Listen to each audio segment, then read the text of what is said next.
ओम मंगलम भगवान विष्णु मंगलम गरुणध्वज मंगलम पुंडरीकाक्ष मंगलाय तनोहरि।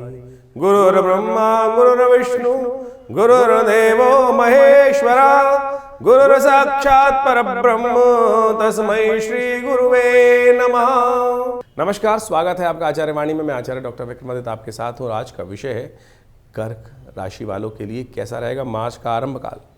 देखिए, ग्रह नक्षत्रों के दृष्टिकोण से यदि हमें समझ में आ रहा है कि ये मार्च का आरंभ काल हर मामले में आपके लिए अच्छा योग बनाता दिखाई दे रहा है। मार्च जो विशेष तौर पर समझे कर्क राशि वालों के लिए शनि महाराज ने बहुत दिक्कत दे रखी थी पिछले 2 सालों में। हर मामले में टांग अड़ा रखी थी, क्योंकि काम में जब सफलता मिलनी चाहती है और सफलता में शनि की दृष्टि आ जाए तो काम में विघ्न आ ही जाता है। शनि महाराज आपके अष्टम भाव में बैठकर वहाँ हर मामले में टांग अड़ा रखे थे 2 साल से, लेकिन अब हो गए शनि चुप क्या हो गए, शनि अस्त कर दिए गए सूर्य के द्वारा और उनका नेगेटिव प्रभाव बिल्कुल समाप्त है। तो ऐसे में खुलकर काम करें। बच्चों के लिए बहुत सुंदर योग बन रहा है, जिनके एग्जाम है चल रहे हैं, पढ़ाई लिखाई चल रही है। शनि उनके पढ़ाई वाले भाव को भी देख रहे थे, तो अब शनि हो गए हैं चुप, तो बिल्कुल चिंता ना करो, आप बिल्कुल अवश्य अच्छे से स्कोर कर पाओगे, सफलता दिखाई। अब लेकिन सोते रहे, एग्ज़ाम देने ही नहीं गए, पढ़े ही नहीं, तो फिर दिक्कत हो सकती है।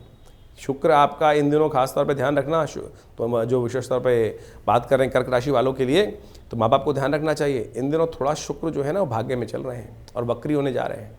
तो क्या होता है, कई बार शुक्र जो विलासिता की तरफ ले जाते हैं, मन डाइवर्ट हो सकता है। थोड़ा ध्यान रखते हुए कार्य करें। बाकी ग्रह अच्छे हैं, शनि अस्त हो गए हैं, तो बहुत सुंदर योग बन रहा है आपके लिए। व्यवसाय कार्य करने वालों के लिए भी दिन अच्छे बनते दिखाई दे रहे हैं। बृहस्पति महाराज आपके ऐसे सुंदर स्थान भाव में बैठे हुए हैं कि वो आपके लिए लाभ देने के योग सुंदर रूप से बना सकते हैं। मित्रता नई तरफ जा सकती है, लेकिन ध्यान रखिएगा, थोड़ी भक्ति रखिएगा।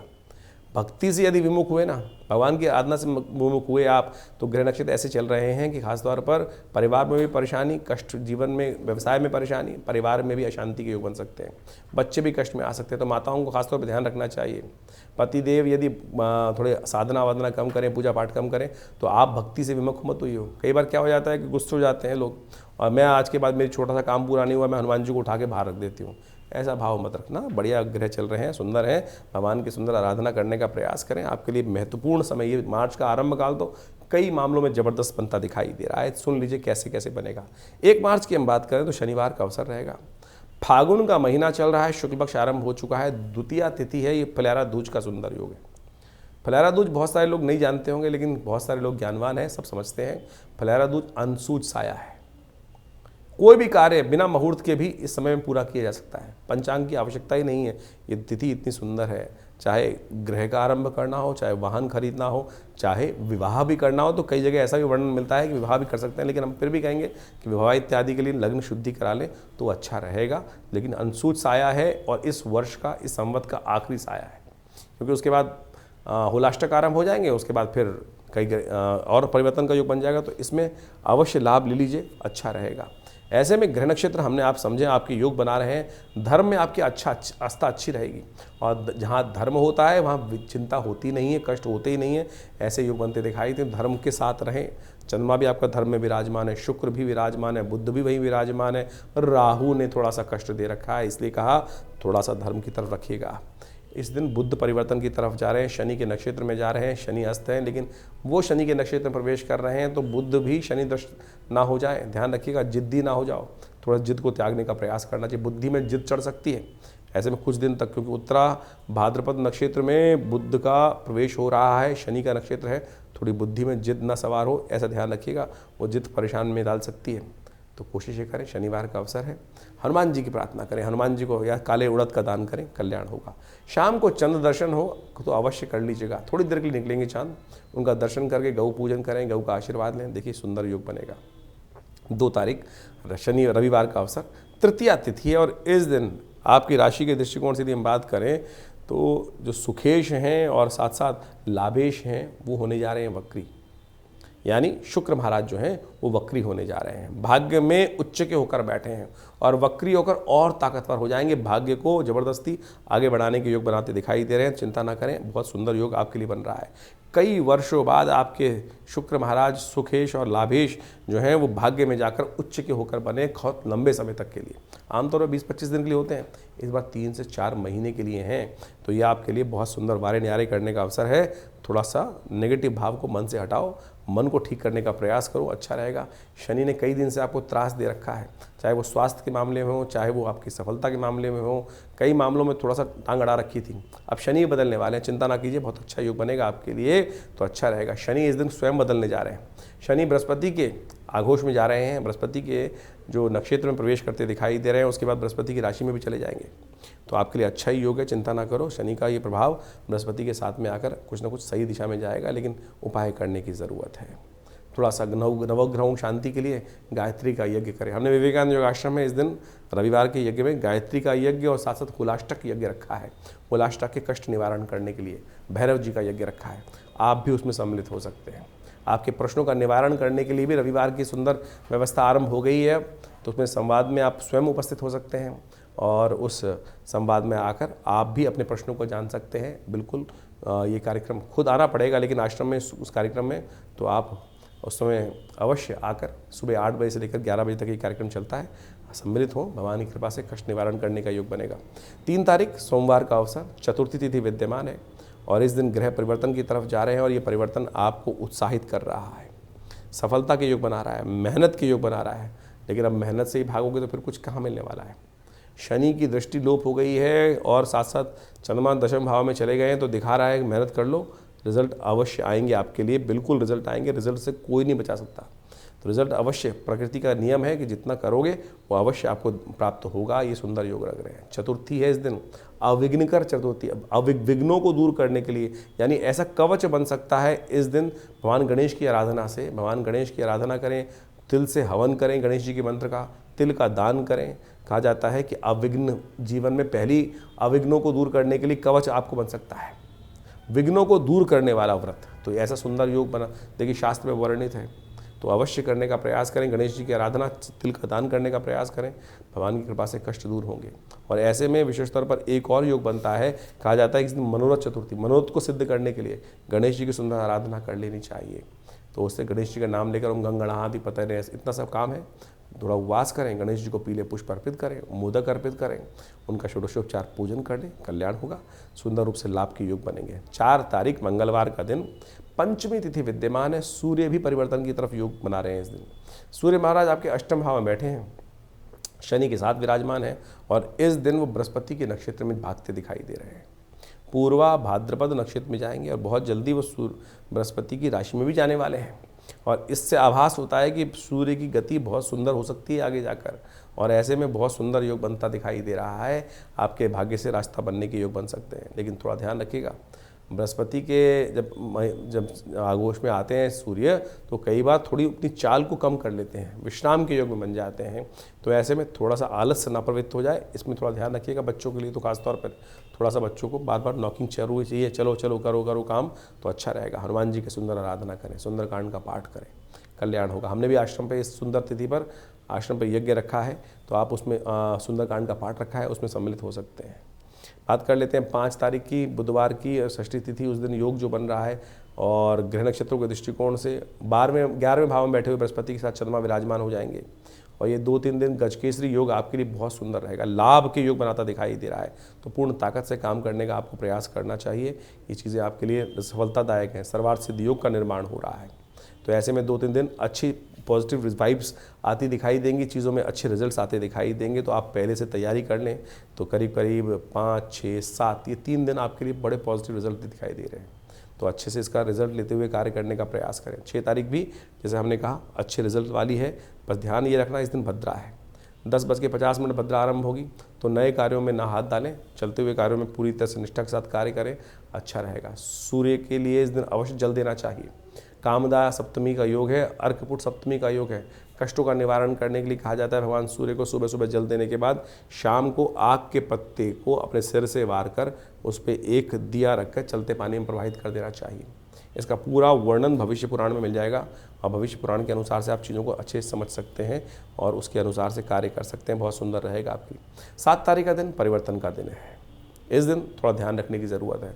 जो रिजल्ट अच्छे आ रहे थे सुबह सुबह पॉजिटिव रहेगा, लेकिन दोपहर आते आते मन थोड़ा सा खिन्न हो सकता है, स्वास्थ्य थोड़ा सा झटका दे सकता है, क्योंकि क्या है मौसम कभी गर्म कभी सर्द, ऐसे में सर्दी जुकाम नज़ला परेशान कर सकता है। जो लोग स्वास्थ्य में एजिड लोग हैं, उनको विशेष तौर पर स्वास्थ्य के मामले में ध्यान देने की ज़रूरत है।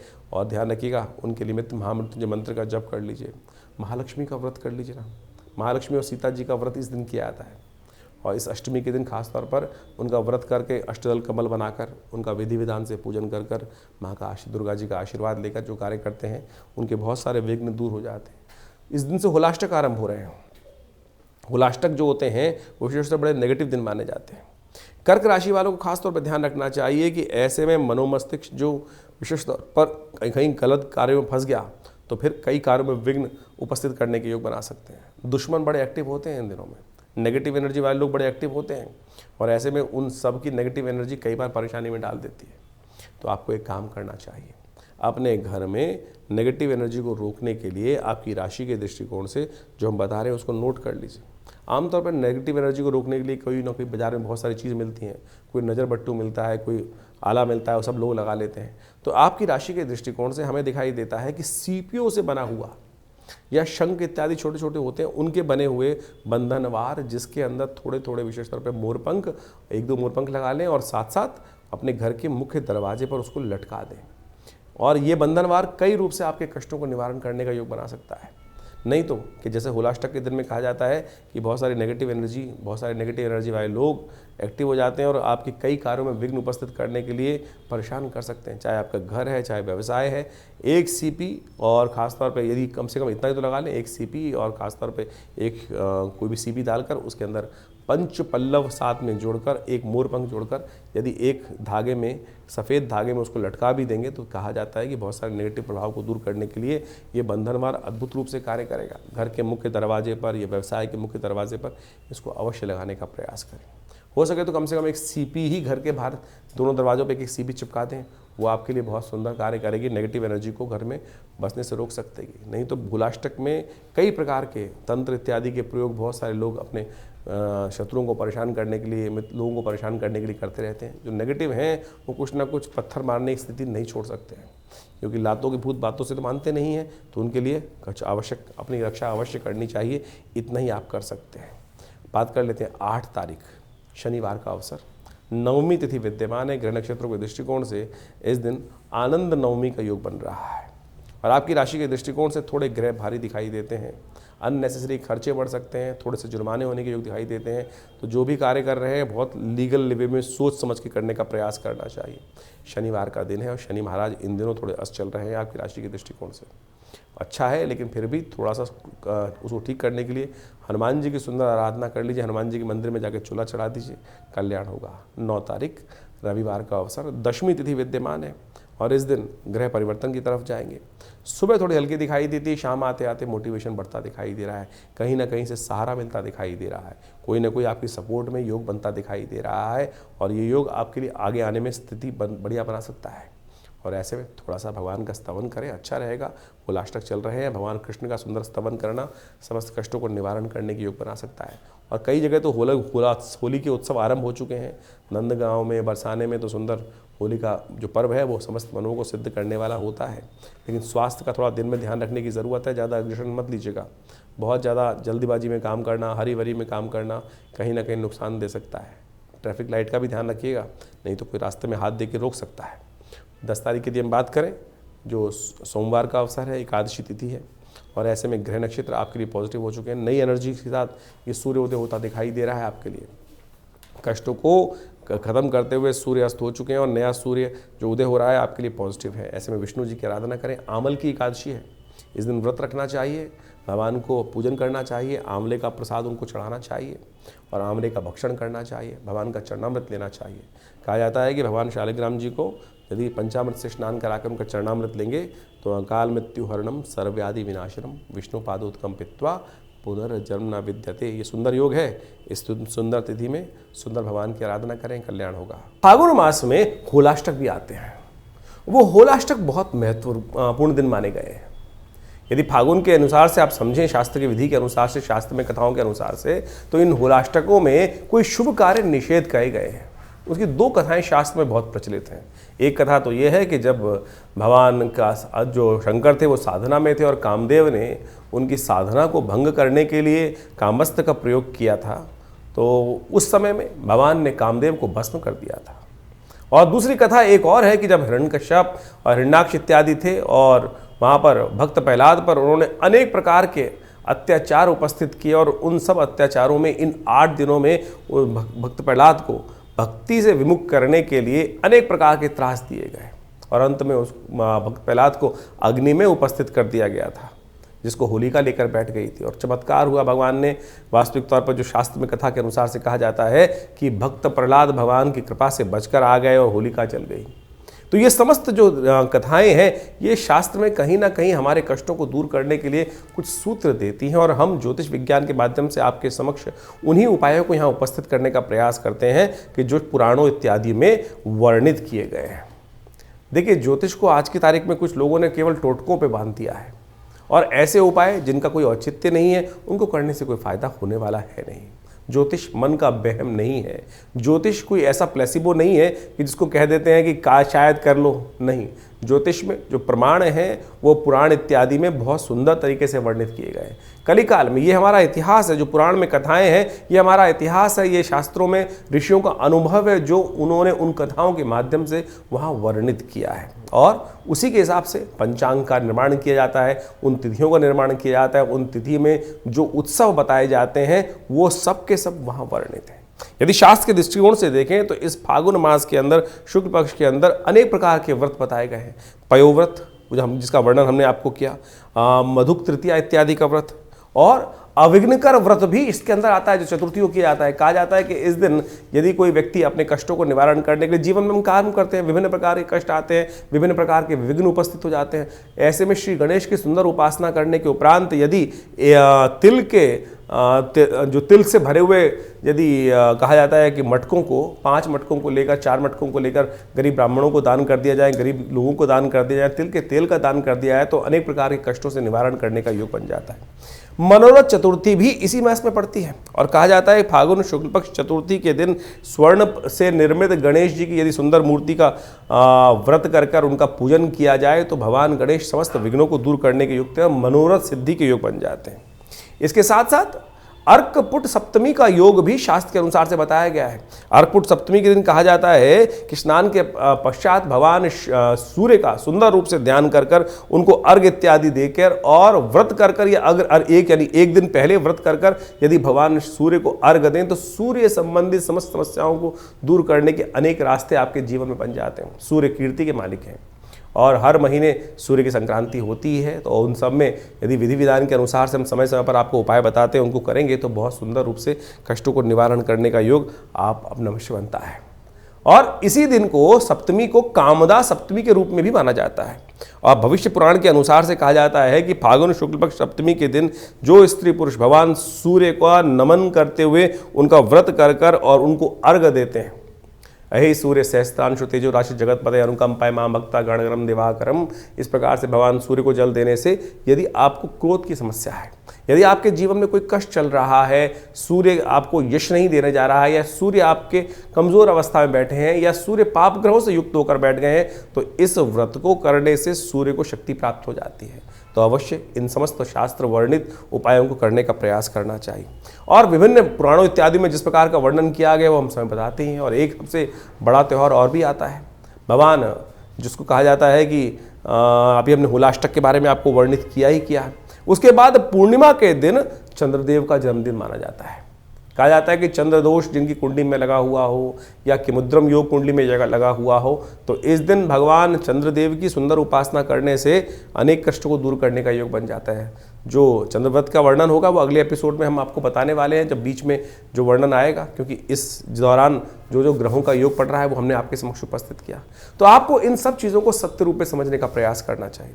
ये हमने इस कार्यक्रम के माध्यम से जो भी चीज़ें पंचांग के अनुसार से आपके समक्ष रखने का प्रयास किया है। कई लोग तथाकथित तौर पर ये बात को भ्रांति समझते हैं कि भैया ये उपाय से कुछ नहीं होने वाला। अरे शास्त्र में जो उदाहरण है उनको करके उन्होंने जो कथाएं बताई गई हैं उन सबके जीवन में कष्ट को दूर करने का मार्ग बना के नहीं बना। आपका विश्वास चाहिए, आपकी श्रद्धा चाहिए और श्रद्धा से कष्ट निवारण करने का योग अच्छा बन जाता है। एक बात और समझें, वास्तविक तौर पर ऐसा कोई भी कष्ट नहीं है जो आज आया है पहले ना आया हो।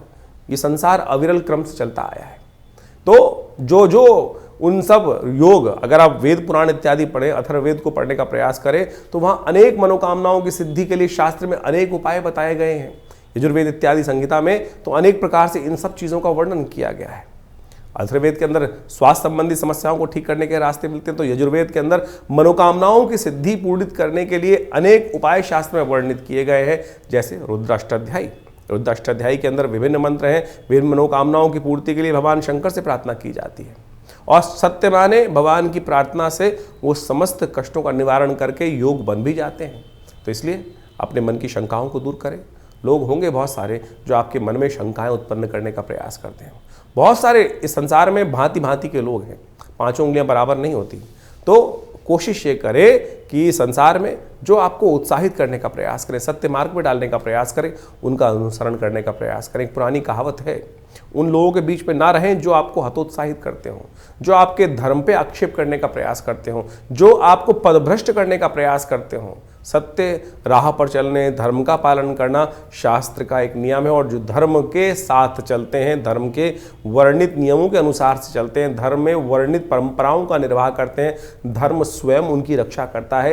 ये शास्त्र में अद्भुत रूप से वर्णित किया गया है। ज्योतिष बिल्कुल सनातन की एक सुंदर परंपरा है, और धर्म से विमुख होकर ज्योतिष का कोई जो निदान पार्ट है उसका तो कोई लाभ मिलेगा ही नहीं है। तो इसलिए निदान चाहते हैं तो अपने आप को सरल करने का प्रयास करें। हमने समस्त कार्यक्रम के माध्यम से आपके समक्ष पूरा जो वर्णन था ग्रहों का इस समय का, उसके समक्ष आपको वर्णित किया है, और आशा करते हैं कि प्रयास जो आप करेंगे सही दिशा में, जो उपाय सरलतम उपाय हमने आपके समक्ष रखे हैं, और उन सबको कर आप अपने कष्टों का निवारण भी कर सकते हैं बिल्कुल। और हम रविवार को विवेकानंद योग आश्रम में एक बड़ा कार्यक्रम अब आरंभ करने का हमने सुंदर प्रयास किया है। महीने के हर पहले रविवार को हम यहाँ पर आश्रम में सुंदर जन्मपत्रियों का, जो बहुत सारे लोगों के समस्याएं जीवन में होती हैं, वो कष्ट निवारण चाहते हैं, लेकिन जो आश्रम की जो फीस इत्यादि हैं वो देने में बहुत सारी समस्याएं लोगों के साथ होती है। तो हमने महीने के पहले रविवार के दिन सुबह 8 बजे से लेकर करीब 11 बजे तक एक कार्यक्रम रख दिया है। उसमें आप जो भी आना चाहें आश्रम पे आना पड़ेगा, फ़ोन पे बात नहीं हो पाएगी, और वहाँ आश्रम पर आकर अपने प्रश्नों का समाधान निःशुल्क रूप में जान सकते हैं। बिल्कुल कोई फीस नहीं रखी जाएगी रविवार वाले कार्यक्रम में। सुबह 8 बजे से लेकर पहले रविवार के दिन, हर महीने के पहले रविवार के दिन करीब सुबह 8 बजे से लेकर 11 बजे तक एक कार्यक्रम रहेगा। यज्ञ भी होगा उसमें अंदर, और आपके प्रश्नों का समाधान देने की सुंदर व्यवस्था आश्रम की तरफ से रख दी गई है। दिल्ली में विवेकानंद योगाश्रम जमनाबाद लक्ष्मी नगर में स्थित है। फ़ोन नंबर्स आपके सामने स्क्रीन पर चल रहे हैं। आप जो भी अपनी प्रश्न हो उनको व्हाट्सएप के माध्यम से भी भेज सकते हैं, और पर्सनली रविवार के दिन आकर उनका निदान भी जान सकते हैं। धन्यवाद, नमस्कार।